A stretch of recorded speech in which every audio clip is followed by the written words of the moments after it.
Salut tout le monde, bienvenue dans ce nouvel Octogone. On ouvre sur une information du Trends Journal, qui est vraiment un média alternatif. Je les aime beaucoup. Ça fait des années qu'ils sont vraiment bons et qu'ils avaient vu venir les coups. Et là, donc, ils nous parlent des frappes ukrainiennes sur les infrastructures énergétiques russes. Au même moment où les fameux Baltic Chihuahua, je vous rappelle cette phrase de Pepe Escobar, le journaliste sud-américain, les Baltic Chihuahua, donc Lettonie, Estonie, Lituanie, qui aboient mais qui n'ont pas vraiment les moyens de mordre. Mais alors ils aboient beaucoup, faut regarder Kaja Kallas. On en a reparlé donc, dans le direct avec Régis Le Sommier. Où cette chef de la diplomatie européenne, qui est même pas reconnue par Trump, parle un petit peu comme une sorte de Hala Poédi bourré sur les plateaux de LCI de raser la Russie, quoi, concrètement, alors que c'est la fille d'un ancien apparatchik du parti communiste estonien, enfin d'Union soviétique, quand l'Estonie faisait partie de l'Union soviétique. Donc c'est toujours assez marrant de voir ces retournements de veste, mais la CIA est très forte là-dedans. Donc quoi qu'il en soit, je vous lis la dépêche de Trends. La semaine dernière, l'armée ukrainienne a mené d'importantes frappes distinctes sur des infrastructures énergétiques russes dans une tentative présumée d'inciter la nouvelle administration Trump à poursuivre le financement de l'effort de guerre contre la Russie. Peine perdue, Trump il a été très clair là-dessus, il va même pas négocier ou discuter avec Zelensky. En gros, exactement comme tête de brique dans Snatch, il va lui dire « je te demande pas ton avis, je t'informe », en fait. Et là, c'est la situation. Bon, LCI va nous dire que non, en fait, ils se battent pour la liberté, tout ça. Non, regardez les tonnes de cash qui ont été retrouvées chez Klitschko, l'ancien maire de Kiev. Ça vous dira les choses de façon très claire. Alors, il possède aussi le Eleven Mirrors, très bon hôtel au demeurant, j'y suis descendu à une époque. Juste à côté, bien sûr, un club de prostiputas, parce que ça rapporte du cash. Le Rio, il s'appelle. Bon sang, je me rappelle même de ce détail. Et oui, on peut pas trop se poser la question de pourquoi il y avait autant de Bugatti Veyron à Kiev avant la guerre. Il y en a aussi maintenant, vous inquiétez pas. Le premier assaut, impliquant au moins 100 drones, a eu lieu mercredi et a visé entre autres une centrale nucléaire proche de la frontière biélorusse, selon des officiels russes. Un représentant russe a déclaré sur Telegram qu'un drone avait été intercepté avant d'atteindre la centrale nucléaire de Smolensk. Plusieurs raffineries de pétrole en Russie ont pris feu à la suite des attaques. L'Ukraine a revendiqué une frappe sur un dépôt de Lukoil, situé à environ 800 km à l'intérieur du territoire russe, selon la BBC. Le ministère russe de la Défense a affirmé sur Telegram avoir abattu 104 drones au cours de l'attaque qui s'est étendue sur 9 régions russes. Au moins 10 raffineries de pétrole auraient été touchées. Pollution, tout ça. Selon Novaya Gazeta Europe, une mère et son enfant de 2 ans ont été tués après l'impact d'un drone sur leur maison près de Belgorod, donc c'est tout simplement du terrorisme. L'armée ukrainienne a révélé qu'elle avait utilisé un drone capable de transporter une bombe de 250 kg sur une distance de 2000 km. Dans une déclaration sur Telegram, des sources ukrainiennes ont contesté les affirmations russes, affirmant que les explosions dans des complexes militaires, raffineries et dépôts de munitions démontrent que les défenses russes ne parviennent pas à intercepter efficacement ces attaques. Bon, de toute façon, en saturation, drone basse altitude, ça c'est clair qu'aucun pays aujourd'hui peut contrôler, ni Israël qui a pourtant le meilleur système aujourd'hui, et on a bien vu qu'il est bourré de trous avec notamment les Houthis. Alors, que nous dit Trends Journal ? Le président ukrainien Volodymyr Zelensky, de plus en plus en difficulté, c'est exact, cherche à intensifier le conflit afin de garantir la poursuite du soutien occidental. Trends a identifié l'IA, la guerre du nouveau millénaire, comme tendance majeure de 2025. C'est vrai, avec Palantir notamment, mais aussi donc Anduril, qui a été fondé, donc c'est un autre terme qui vient du Seigneur des Anneaux, Anduril, l'épée, bien sûr, d'Aragorn, qui est forgée à partir de Narsil, si je ne me gourre pas, donc tous ces geeks de la Silicon Valley. Palantir, bien sûr, c'est la pierre de vision. Aujourd'hui, Palantir a explosé en bourse. Là, je crois qu'en un an, ils ont fait du 300%. Parce qu'on sait qu'ils alimentent aujourd'hui, ils sont très demandés pour faire de l'IA armée. Et le patron de Palantir, qui est un mec qui se défonce à l'ayahuasca assez régulièrement, nous a dit, donc vous savez, j'ai fait une cérémonie de l'ayahuasca moi-même, je vois tout à fait de quoi il parle, mais pour lui, il y a un petit côté, on est au-dessus des autres, quoi. C'est-à-dire, on a un niveau de conscience supérieur, donc on peut faire tous ces trucs-là. Et en particulier, ils sont intéressés par la nouvelle de Philippe Cadic, Minority Report, la capacité à prédire les crimes, mais à tout prédire en fait, à tout contrôler. Le patron d'Oracle, Oracle, ça vient aussi un peu de là, prédire l'avenir, Larry Ellison, qui est un pote de Musk, lui aussi était très fasciné par cette idée d'arrestation préventive. Et en fait, Palantir, ils ont explosé parce que la demande aujourd'hui explose. Or, Alex Karp, donc, lui dit clairement le futur de l'IA, ce n'est pas les large language models comme ChatGPT ou comme le chat, dont aujourd'hui, donc le chat de Mistral, qui aujourd'hui est sur la sellette parce que lui non plus n'arrive pas à respecter le DSA et le RGPD parce que c'est des législations qui sont pas du tout faites pour l'innovation. Mais donc ce que dit Alex Karp, c'est en fait l'IA, c'est l'objet final de l'utilisation qui compte, c'est pas tant les LLM. Et donc ce qu'on fait nous, sous-entendu, avec Palantir, c'est le summum de l'IA. Et bah, il a quand même eu de vrais arguments sur le fait que c'est, comme d'habitude, l'usage. Alors certes, les chatbots, les chatbots pardon, ont un usage, des scénarios d'usage très très précis et très utiles, en particulier quand on peut augmenter leur fenêtre de contexte, quand on peut avoir une capacité d'uploader jusqu'à 100 000 pages, enfin 100 000 caractères aujourd'hui, pas pages, mais évidemment, on se dit que tout à l'avenant des capacités technologiques, on pourra demain uploader des millions de pages. Et ça aura des conséquences pour les avocats, pour d'autres. Donc, je suis assez d'accord avec Alex Karp. L'IA, la guerre du nouveau millénaire, surtout quand on voit les robots de Boston Dynamics qui sont de plus en plus utilisés en théâtre d'opération. Je suis d'accord avec Alex Karp. Soulignant que la technologie transforme la guerre, avec l'Ukraine servant de terrain d'expérimentation. De son côté, la Russie a également renforcé ses capacités en drone, annonçant en décembre la création d'une nouvelle branche militaire dédiée aux systèmes sans pilote. Ce qui montre que Elon Musk avait raison là aussi, qu'investir dans des projets d'avions de 6e génération, etc. Certes, les Russes l'ont fait parce que ça fait longtemps qu'ils travaillaient dessus, les Chinois aussi. Mais le programme F-35, son argent aurait pu être bien mieux investi dans des systèmes sans pilote et dans de nouveaux missiles avec de très très grandes portées. Et des drones qui pourraient être hypersoniques, qui pourraient manœuvrer avec 30-40 G, avec des composites, où là, le facteur n'est plus le pilote, évidemment, mais les matériaux du drone. Toutes ces choses-là sont... Et puis surtout, bien sûr, un pilote, ça ne se remplace pas aussi rapidement qu'un drone, ça va de soi. Un pilote, c'est minimum 6 ans d'entraînement. Pour un drone, ça peut se remplacer du jour au lendemain. Les médias occidentaux ont salué les frappes ukrainiennes, avec l'exemple de Forbes qui titre « Les drones ukrainiens ont parcouru 800 km et en une seule frappe ont endommagé 5% du raffinage pétrolier russe ». Cependant que la demande en pétrole russe ne fait qu'augmenter en Europe et que l'Inde continue d'alimenter l'Europe en pétrole russe, mais qu'aujourd'hui, des pays commencent à refaire des deals d'hydrocarbures russes en direct. Selon Forbes, des blogueurs russes exprimeraient leur panique face à ces attaques. Bon, je n'ai pas vérifié les sources, mais pourquoi pas. Forbes encourage même l'Ukraine à intensifier ses frappes, qui sont donc des attaques terroristes, affirmant qu'un essaim de drone coûte peu en comparaison des réparations nécessaires à une raffinerie endommagée. C'est exact. Les raffineries peuvent être réparées, mais l'Ukraine pourra toujours envoyer plus de drones, estime-t-il. Alors le problème, c'est que Forbes ne sanctionnerait sans doute pas l'utilisation de drones outils en mer Rouge et jusqu'en Israël.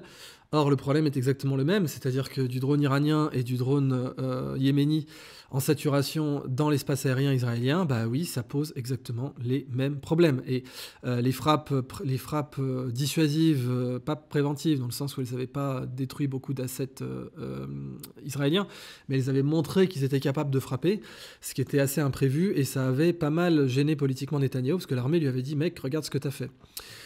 Donc oui, la saturation de drones, c'est l'avenir. On n'est pas du tout préparé à ça pour l'instant. Et ce, d'autant plus qu'il est possible de faire de la contrebande de drones. En fait, il est possible d'amener des drones, de passer des drones à travers les frontières d'un pays et de les activer à un moment précis, de les dissimuler et d'attaquer ensuite des cibles, comme le palais de l'Élysée en France ou comme des palais présidentiels ou des nœuds de l'exécutif dans n'importe quel pays. Et ça, c'est un vrai problème sur lequel il faut plancher et que la guerre en Ukraine a bien démontré être une nouvelle tendance du conflit parce qu'on peut aujourd'hui fabriquer des drones à la chaîne. En parallèle, l'armée russe confirme son avancée sur le front.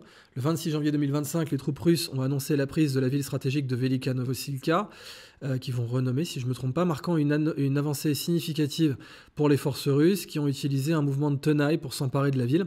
Située à la jonction des oblasts de Donetsk, Zaporizhia et Dnipropetrovsk, Velika Novosilka revêt une importance cruciale pour la logistique et les opérations militaires. Les responsables ukrainiens ont reconnu le retrait de certaines de leurs troupes de la ville, tout en affirmant que des affrontements se poursuivent en périphérie. Et alors il faut se rappeler du magnifique élément de langage de Mark Rutte, le gars de l'OTAN, qui aujourd'hui a mis de l'eau dans son vin, parce qu'il s'est retourné vers Trump. Son big daddy, de toute évidence, qui nous a dit oui, le front avance, mais pas dans la bonne direction. C'est merveilleux. Le front avance, mais pas dans la bonne direction. On est dans la propagande de guerre la plus dingue. On a bien sûr l'inénarrable Goya, vous le connaissez pas, mais alors lui, c'est Festival, il lui manque qu'un nez rouge sur LCI, qui nous a dit carrément que l'Ukraine pouvait gagner la guerre en 2025, que le rapport de force pouvait être inversé. Enfin, tout pour avoir un truc à dire, parce que le mec, il est payé à la pige sur les plateaux de LCI, donc il faut qu'il dise un truc. Même si c'est la plus grosse connerie de l'univers, il faut qu'il raconte un truc. Voilà, c'est un peu comme Titelman, bon, à la poédie, mais bon, elle, on lui en veut pas, la soupe est bonne. Faut se rappeler qu'avant, littéralement, elle invitait les entrepreneurs français à aller en Russie. Enfin bon, c'est le cirque Pinder, le truc. Mais bon... depuis, les Russes ont pris Chassivyar, contrôlent Toretsk, ont coupé la logistique de Pokrovsk. Enfin, c'est la débandade, quoi. Mais bon, ça fait 1 an qu'on vous l'explique. Donc bon, ça n'a pas changé. Simplement, ils continuent à progresser au plus vite, mois après mois. Et évidemment, avec peu d'hommes, parce que la saturation de drones fait qu'on ne peut pas se la jouer façon Rokossovski, balayer les grandes plaines d'un coup sec. Maintenant, l'espace aérien est très très contrôlé. Et c'est que des petites opérations de brigades qui se font aujourd'hui. Bon. Autre actu, Russie-Ukraine, Zelensky reconnaît que les Ukrainiens sont prêts à un cessez-le-feu. Il a reconnu aussi maintenant qu'ils pouvaient céder du territoire. Bien sûr, il a aussi invité les Américains à récupérer ces gisements de terres rares et de lithium le plus rapidement possible, sous-entendu avant qu'ils tombent dans les mains des Russes. Donc c'est complètement consommé. Zelensky reconnaît que les Ukrainiens sont donc prêts à un cessez-le-feu. D'après une information de Reuters, ce 10 février, le président ukrainien, qui n'est plus président d'ailleurs, faut se rappeler que selon la constitution ukrainienne, il n'est plus président et qu'il devrait y avoir des élections, mais il n'y en a pas eu, a affirmé que de plus en plus d'Ukrainiens acceptent la réalité d'un cessez-le-feu probable avec la Russie, mais sous conditions. Sous conditions lesquelles ? Vous avez quel moyen de faire un bras de fer avec Poutine pour lui imposer des conditions, les gars ? Soulignant que tout cessez-le-feu devait garantir la souveraineté et l'intégrité territoriale de l'Ukraine. Alors là aussi, qu'est-ce que tu appelles l'intégrité territoriale ? Puisque d'après tes dernières prises de parole publiques, ça va jusqu'à la Crimée que vous ne reverrez jamais. Et pareil pour le Donbass. Donc de quelle intégrité territoriale on parle ? De la possibilité d'échanger peut-être 415 km² contre les millions de km² qui sont sous contrôle russe. Bon, ok. Cette reconnaissance intervient alors que le coût humain et matériel de la guerre continue de s'alourdir. La semaine dernière, Zelensky avait mis en garde contre des négociations directes entre les États-Unis et la Russie, les qualifiant de très dangereuses, en réaction à l'annonce du président Donald Trump sur des discussions en cours avec Moscou pour mettre fin au conflit. Comme vous le savez, entre-temps, on en a parlé avec Régis Le Sommier, il y a eu un appel direct entre Trump et Moscou. Et Poutine. Alors attendez, j'ai dit des millions de kilomètres carrés. Non, pour l'Ukraine, c'est pas des millions, bien sûr, mais c'est des dizaines de milliers de kilomètres carrés, peut-être même des centaines maintenant. Ok, alors le président Poutine considère en effet que Zelensky n'a pas l'autorité légale pour signer un accord de paix, et le pire, c'est qu'il a raison d'un point de vue purement légal. Demain, un président ukrainien pourra dire « Ah bah désolé, ces accords, on les renie, puisqu'ils n'ont été signés par un président illégitime », et c'est tout à fait le genre de fourberie qui pourrait être faite. Mais en même temps, Zelensky aurait tout intérêt à dégager avant que ces accords soient signés. Comme ça, il pourrait dire qu'avec son treillis et son t-shirt kaki, il s'est battu jusqu'au bout et que c'est pas de sa faute si ces territoires ont été cédés. Donc l'infamie d'avoir cédé des territoires pourrait lui être épargnée, donc c'est pas complètement inenvisageable. Donc en effet, le mandat présidentiel de Zelensky était censé prendre fin en mai 2024. Il a été prolongé par la loi martiale, mais ça n'a rien de constitutionnel. La Constitution ne prévoit absolument pas ça. Le 10 février, Trump a échangé par téléphone donc avec Vladimir Poutine une première fois, affirmant avoir fait des progrès vers un cessez-le-feu, bien que les détails n'aient pas été divulgués. Alors, en parlant de quoi, la Maison-Blanche, maintenant, sa position, reconnaît officiellement que le Covid provient du laboratoire de Wuhan. Bon sang. Alors, honnêtement, je pense qu'on va titrer là-dessus. Allez, on va en faire la vignette pour cet octogone. Let's go. La Maison-Blanche reconnaît officiellement que le Covid provient du laboratoire de Wuhan. Alors, bien sûr, il y a toujours la question du financement de l'USAID, enfin l'USAID et l'USAID en français, de Fort Detrick, des travaux sur les gains de fonction. Encore une fois, je vous l'ai dit, la raison pour laquelle le professeur Raoult n'y croyait pas, c'est que lui, il s'y connaît en fait en gains de viralité et il sait que les gains de virulence ne se font pas par gains de fonction. Heureusement, il n'a pas été écouté. Heureusement, les mecs qui faisaient ça étaient des apprentis sorciers complètement malades qui prenaient pas le professeur Raoult au sérieux. S'ils l'avaient pris au sérieux, ils auraient appris qu'en fait, les gains de virulence se font plutôt en retirant du matériel génétique, pas en rajoutant.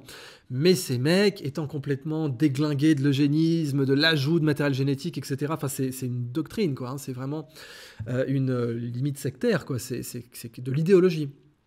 Eh ben, c'était dit, on va rajouter des séquences dans un coronavirus, on va faire des trucs, ça va le rendre encore plus virulent. Eh ben voilà, bon bah donc c'est bien sorti du P4 de Wuhan, c'est la position officielle de la Maison Blanche, c'est la position officielle de la CIA qui avait tenté de prendre des pincettes pour pouvoir inverser sa position en disant oui c'est plausible, c'est le plus probable mais on n'est pas encore sûr. Bon, ça y est, la Maison Blanche au regard des dossiers qu'elle a eu entre les mains, bah elle a dit oui clairement ça vient du P4 de Wuhan et le pire c'est que Rudi Reichstadt vous avez dit non c'est une théorie complotiste, Julien Pain, pas en reste, vous avez dit c'est une théorie complotiste d'extrême droite. Pareil pour Check News de Libération. Donc on voit tous ces tartuffes qui aujourd'hui savent plus où se mettre, qui en fait ont pris une vraie piste journalistique et ont dissuadé, ont voulu terroriser, ce sont des terroristes intellectuels, ne l'oubliez jamais, ont voulu terroriser des journalistes pour qu'ils n'aillent pas dans cette direction, pour que si jamais ils enquêtent sur cette hypothèse, immédiatement leur carrière soit brisée, immédiatement leur page Wikipédia soit détruite, qu'on dise ce sont des enfoirés de complotistes. Vous savez que les complotistes, on a tout de suite dit qu'ils étaient antisémites, pédophiles, etc. Enfin, vous avez des pseudo-philosophes sur des plateaux français qui ont dit que les antivax étaient comme des pédophiles, par exemple. Donc ça allait très vite, ce genre d'amalgame de terroristes intellectuels aggravés. Et donc ces gens-là ont agi pour attaquer les vrais journalistes qui faisaient leur travail. Les journalistes qui disaient « mais évidemment que c'est une hypothèse crédible. Enfin, un pangolin qui a fait l'amour à une chauve-souris, mais arrêtez vos conneries. Vous avez un P4 dans cette zone, ça semble complètement crédible que ça sorte de ce laboratoire. » Maintenant, immédiatement, cette hypothèse devait être sanctionnée, devait subir un terrorisme intellectuel aggravé, gravissime, et l'apologie même du terrorisme intellectuel, parce qu'il l'encourageait, bien sûr, c'était l'apologie du terrorisme intellectuel de façon complètement débridée. Ces gens n'ont aucune limite, on le voit bien, leur humanisme est inexistant. Et donc, aujourd'hui, on voit que c'était la réalité, qu'une fois de plus, les complotistes avaient raison, parce que simplement, aujourd'hui, le journalisme est devenu complotiste. L'idée qu'il y ait des gens qui touchent des fonds pour faire le mal, pour agir de façon négative, enfin, c'est la base, on le sait pour les compagnies pharmaceutiques. J'ai été le premier dans les médias francophones à vous rappeler toutes les condamnations de Pfizer. J'ai été attaqué jour et nuit pour ça, jour et nuit, tout a été fait. La tentative de caractère assassiné, ils se demandent comment je suis encore en vie, honnêtement. Ils se demandent comment je me suis pas encore suicidé avec tout ce qu'ils ont fait. Ils ne comprennent pas. Parce que si eux, le quart du dixième du millième de ce qui m'est arrivé leur était arrivé, mais ils se seraient suicidés 10 000 fois, ces pauvres gens. Mais ils n'ont pas compris, en fait, que le journaliste citoyen, il a une rectitude, il a un matériel humain qu'ils n'ont pas. Il a un courage, il a une capacité à résister à la lâcheté, au terrorisme intellectuel qu'ils ne peuvent même pas envisager, en fait. Ces gens-là sont tellement dans la compromission, sont tellement dans le terrorisme intellectuel qu'ils ne peuvent même pas envisager ce que c'est qu'un homme debout, ce que c'est que quelqu'un qui peut résister aux terroristes intellectuels de l'Express, qui peut résister aux terroristes intellectuels de Conspiracy Watch, qui peut résister aux terroristes intellectuels de Check News, qui peut résister au terrorisme intellectuel de Julien Pain, et qui sera toujours là pour faire du journalisme citoyen, là où ces gens écrivaient, postaient, ils ont rétracté leur tweet évidemment depuis. Qui croit à cette théorie du complot, du virus sorti du laboratoire de Wuhan? Et bien souvent des gens d'extrême droite, bien sûr. Et là, le débat s'arrêtait. Et si vous faisiez ce travail de journalisme, d'enquêter sur cette piste-là, eh bien, votre carrière était brisée, plus personne ne voulait vous employer, plus personne ne voulait vous être associé à vous, sauf les citoyens. Et nous, les journalistes citoyens, nous ne rendons de compte qu'aux citoyens. Pas à la patronne de France Télévisions, pas à l'USAID, pas à la DILCRA, pas au Fonds Marianne, certainement pas à toutes ces officines et ces entités qui se gavent d'argent public. Non, nous ne rendons de compte qu'aux citoyens français. Et bien donc, évidemment, on avait été les premiers à rappeler que les complots de Pfizer existent et qu'ils ont été condamnés pour ça. Certes, pas assez parce que jamais ils ne font de prison, mais ils ont été condamnés, et que bien entendu, maintenant le scandale de l'USAID le démontre, de l'argent a été envoyé pour Fauci, pour travailler sur les gains de fonction, déjà gains de fonction, pour travailler sur des armes biologiques, pour travailler sur des armes capables de tuer des millions de gens, capables de génocider des peuples entiers, puisque dans certains cas, il s'agissait même de faire de la reconnaissance génétique. Dieu merci, ce n'est pas physiquement et technologiquement possible. Mais l'intention, donc le complot, était là, les fonds étaient là. La Maison-Blanche a donc officiellement approuvé la théorie de la fuite du laboratoire comme origine probable du Covid-19, en désignant spécifiquement l'Institut de virologie de Wuhan comme source potentielle. Bien sûr, il se cache aussi, c'est un contre-feu, parce que les Chinois ont dit oui, mais d'où venaient les fonds, qui avait inauguré ce P4, etc. Bon. Lors d'un point presse du 31 janvier 2025, la porte-parole Caroline Leavitt, donc la nouvelle qui a succédé à l'ultra-menteuse Karine Jean-Pierre qui disait que Biden ne pardonnerait, ne gracierait jamais son fils, évidemment il a gracié son fils. Quand Karine Jean-Pierre vous disait comme ça, avec le regard, non, il ne graciera jamais son fils, enfin arrêtez avec ces théories du complot, vous saviez que ça voulait dire que quelques mois plus tard, il allait gracier son fils. Maintenant, c'est devenu une boussole qui indique le sud. Donc, la porte-parole Caroline Leavitt a cité un rapport de la CIA qui conclut, avec à l'époque une confiance limitée, et depuis c'est donc là, évidemment la CIA étant hautement politisée, ils doivent pouvoir inverser leur position. Eux, ils diront ce que le pouvoir leur dit de dire. Bon, quand le pouvoir aura parfaitement pris le contrôle de la CIA, ce qui n'est pas encore garanti, mais entre-temps, Tulsi Gabbard a été complètement confirmé, les deux commissions du Sénat, et le Sénat finalement l'a confirmé. D'ailleurs, je le regrette, parce que par ailleurs, Bernie Sanders avait pris des positions très courageuses sur certains points, mais Bernie Sanders n'a pas confirmé Tulsi Gabbard. Et pourquoi ? Je trouve que c'est honteux, parce que Tulsi Gabbard, quand elle était encore dans l'appareil démocrate, avait défendu Bernie Sanders. Elle avait risqué toute sa carrière pour le défendre. Certes, ça avait payé pour elle, puisque ça l'avait rendu célèbre, justement. L'aile gauche des démocrates avait reconnu son intégrité politique et son courage d'avoir défendu Bernie Sanders, dont, d'ailleurs, il faut être très clair, Hillary Clinton lui avait volé l'intronisation. Hein. C'est clair que l'investiture démocrate avait été volée à Bernie Sanders par Hillary Clinton. D'ailleurs, même Barack Obama avait jeté une petite peau de banane à Hillary en faisant un peu l'apologie de Bernie Sanders avec son fameux slogan de campagne « Feel the burn ». Bernie, burn. Et burn aussi qui veut dire la brûlure. Donc sans la brûlure, l'envie de voter pour Bernie Sanders. Obama avait dit « Ah, c'est un super slogan, Feel the burn ». Bon, après, il avait soutenu Hillary Clinton, mais ça avait quand même joué un peu au début. Et en tout cas, comme vous le savez, Hillary a complètement foiré face à la première candidature de Trump. Eh bien, Tulsi Gabbard avait défendu donc Bernie Sanders. Là, je suis quand même assez écœuré de voir que non seulement, oui, c'est avéré, Bernie Sanders a touché de Big Pharma, mais en même temps, qui n'a pas touché de Big Pharma ? On peut se demander maintenant aujourd'hui, vu combien coûtent les élections américaines, ouais, si le mec il veut être élu, il est obligé de prendre du cash. Et les élections américaines étant entièrement déterminées par la Trésor, on le voit bien. Bon, ok, bah, il a pris quand même de l'argent de Big Pharma. J'avoue que ça me casse un peu le mythe du mec. Voilà, mais bon, bah, ça c'était donc RFK, Robert Francis Kennedy, Jr., qui lui avait fait savoir en commission sénatoriale, alors qu'ils sont amis, encore une fois, ils se tutoient. Enfin, il n'y a pas de tutoiement bien sûr en anglais, mais c'est first name basis, ils se parlent, ils s'appellent par leur prénom. Et RFK l'avait remarqué. Bah là, bon, ça m'avait déjà un peu déçu.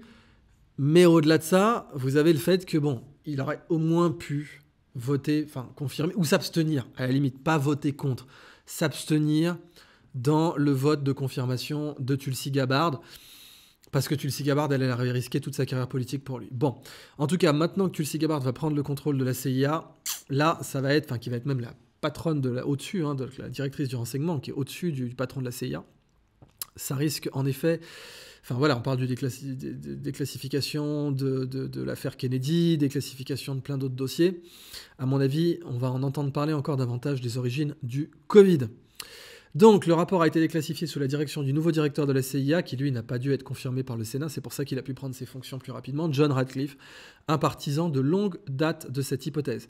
Leavitt a précisé que cette conclusion repose sur une réévaluation des données existantes, et ensuite, elle a dit que d'autres preuves seraient apportées. Ce revirement marque un changement significatif dans la position du gouvernement américain, auparavant plus ambigu ou orienté, évidemment, vers une transmission naturelle du virus, en gros l'hypothèse du pangolin sodomisant une chauve-souris, ou l'inverse. Pékin a rejeté ces affirmations, en même temps ils ont raison, puisque soit ils rejettent, soit ils continuent, comme ils ont fait avec leur ambassade, de dire « pop, pop, pop, effort d'étrique, les enfants, et vos recherches sur les armes biologiques ». Et ça, je pense qu'ils vont garder un chien de leur chienne, parce que maintenant que ça devient l'hypothèse dominante, et surtout bah, la possibilité que ça a été délibéré, il y a des pays qui vont devoir passer à la caisse, et la Chine n'a pas forcément envie d'être nommée comme seul responsable de ces abominations. Donc Pékin a dénoncé une instrumentalisation politique. Et en un sens, Pékin a raison. Ils peuvent bien sûr rétorquer. Alors, une bonne nouvelle n'arrivant pas seule, les fabricants de vaccins chutent en bourse après l'avancement de la nomination de Robert Francis Kennedy Jr. Le 4 février 2025, les actions des entreprises pharmaceutiques, notamment Pfizer, Moderna, ont enregistré d'importantes baisses après que le Sénat américain a avancé la nomination de Robert Francis Kennedy Jr. au poste de secrétaire à la santé et aux services sociaux. Les titres de Pfizer ont perdu en une journée 2%, tandis que Moderna a chuté d'environ 6%, BioNTech et Novavax, mais ça c'est en une journée, mais en fait sur la semaine on est passé dans les 10-15. Novavax a également reculé. Les craintes des investisseurs face aux éventuels changements de politique concernant les obligations vaccinales, les réglementations de sécurité et la supervision du secteur ont entraîné une perte de plusieurs milliards de dollars en capitalisation boursière pour ces entreprises, peu après l'élection de Donald Trump le 15 novembre 2024. Plus de 8,7 milliards de dollars ont été effacés. Alors, comme vous le savez, entre-temps, vous avez eu aussi l'attaque en bourse sur DeepSeek. Et puis, évidemment, entre-temps, comme je vous l'avais dit dans le dernier Octogone, DeepSeek, en fait, utilisait du matos NVIDIA qui avait transité par Singapour. Évidemment, quel niveau de connerie, vraiment, que les gens aient cru à ça. Mais bon, la panique en bourse, ça ne s'explique pas, hein. Mais on voit à quel point, en effet, la Chine peut faire très, très mal en cas d'ingérence politique et financière. Donc, Trump, alors encore mieux, décrète l'interdiction des monnaies numériques de banque centrale. J'adore, le 23 janvier 2025, la Maison-Blanche a signé un décret présidentiel visant à renforcer le leadership américain dans les actifs numériques et la technologie financière. Ce décret promeut l'adoption responsable des blockchains, des stablecoins et des technologies associées, tout en protégeant le dollar américain comme monnaie de référence.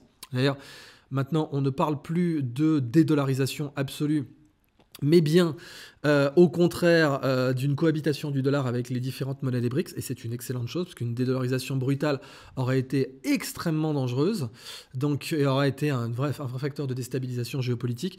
Et puis cependant, vous avez donc le Doge qui a, donc c'est épique, vous avez cette horloge, d'un côté la hausse du déficit public américain, la dette, les intérêts, et de l'autre, vous voyez maintenant les dollars économisés, plus d'1 milliard par jour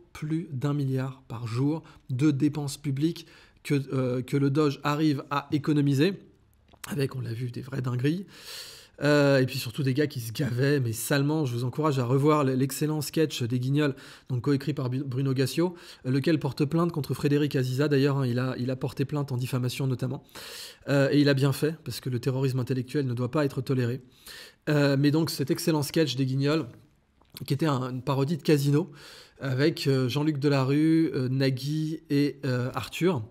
Donc, je vous rappelle un peu le contexte, parce que ça vous montre bien le scandale UCED.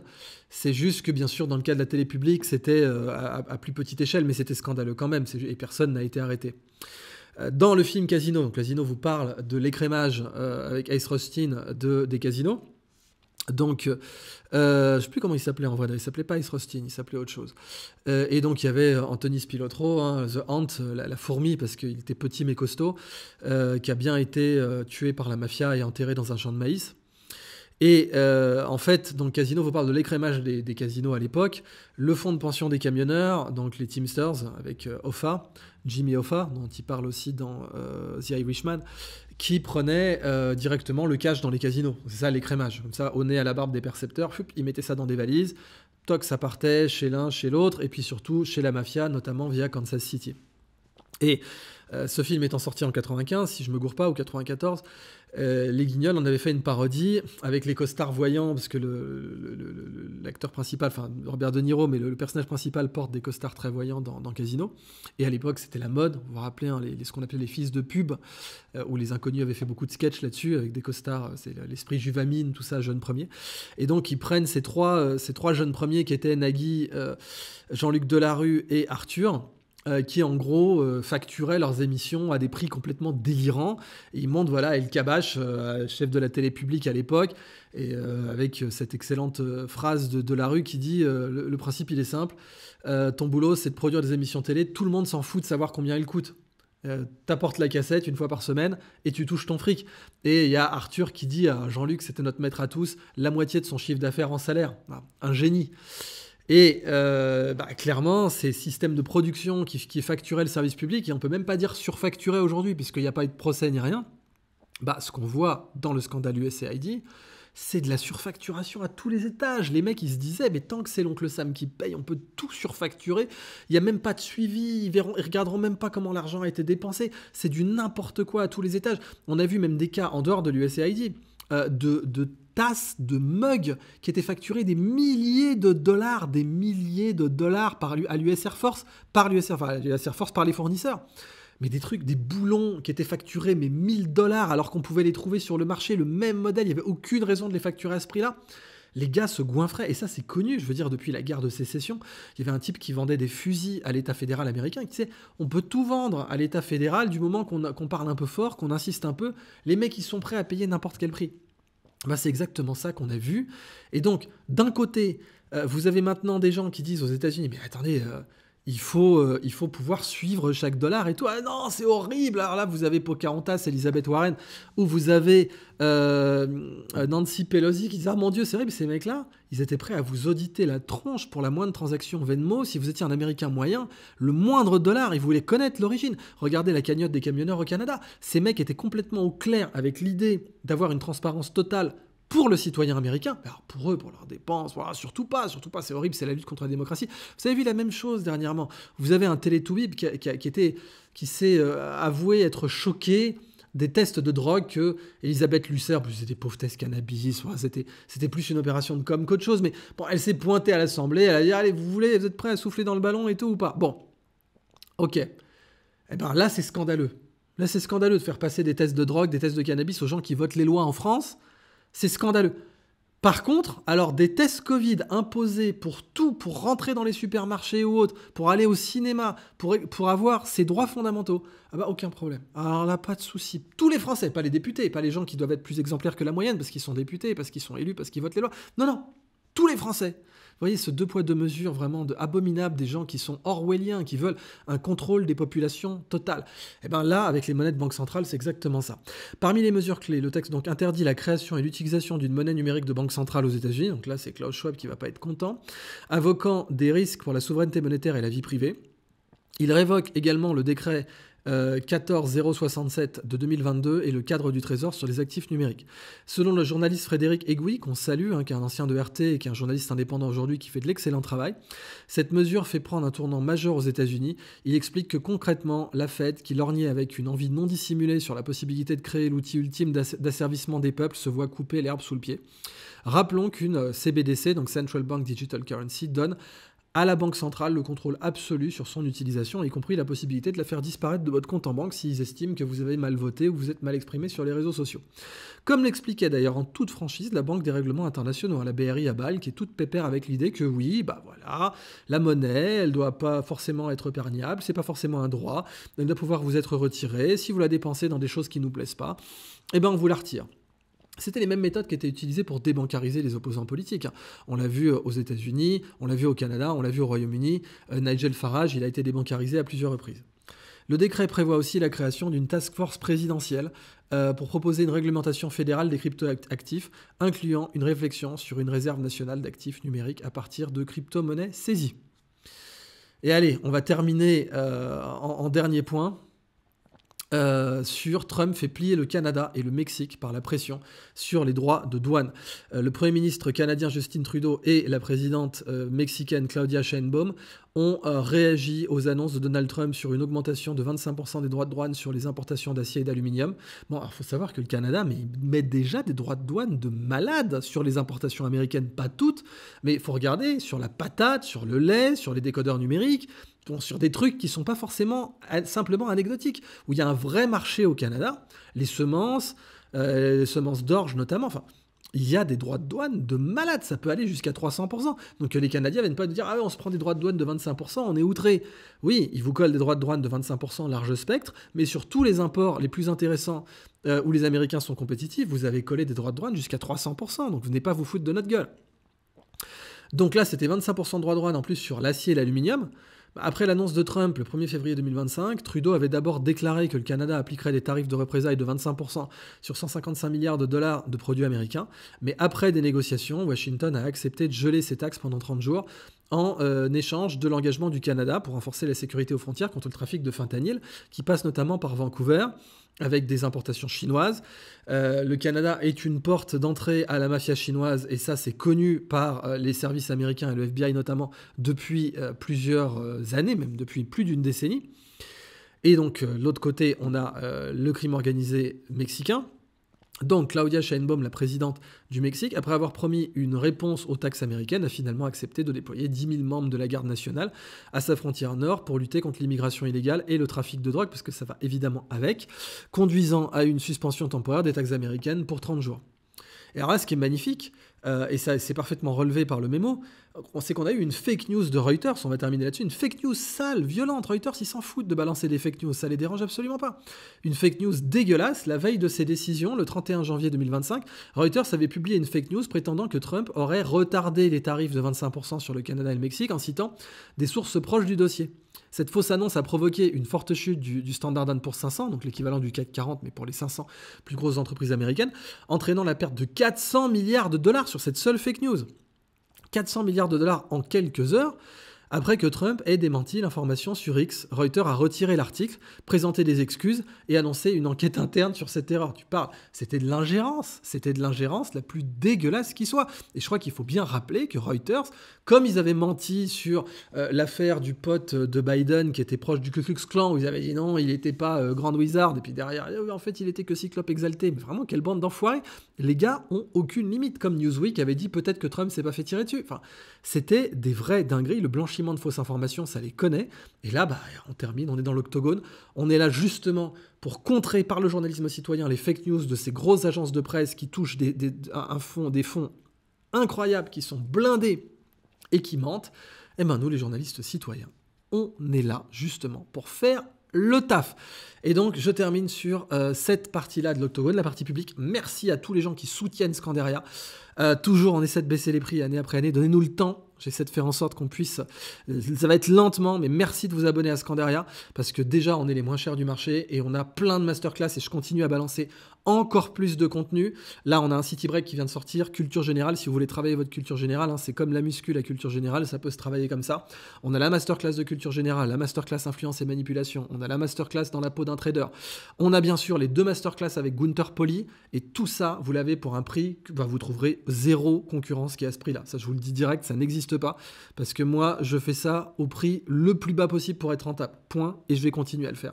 Donc, merci à vous, parce que c'est grâce à vous qu'on peut faire ce journalisme citoyen, c'est grâce à vous qu'on peut avoir des monteurs, c'est grâce à vous qu'on peut faire d'excellentes masterclass, et qu'on peut faire donc l'octogone, et qu'on peut faire, vous l'avez vu aussi maintenant, si vous êtes abonné à l'octogone, vous avez le petit, si vous êtes abonné même à la newsletter juste de base, vous avez le petit opuscule avec des illustrations qui vous résument l'octogone. Et oui, vous m'aviez dit que ça vous manquait l'octogone avec la formule PDF.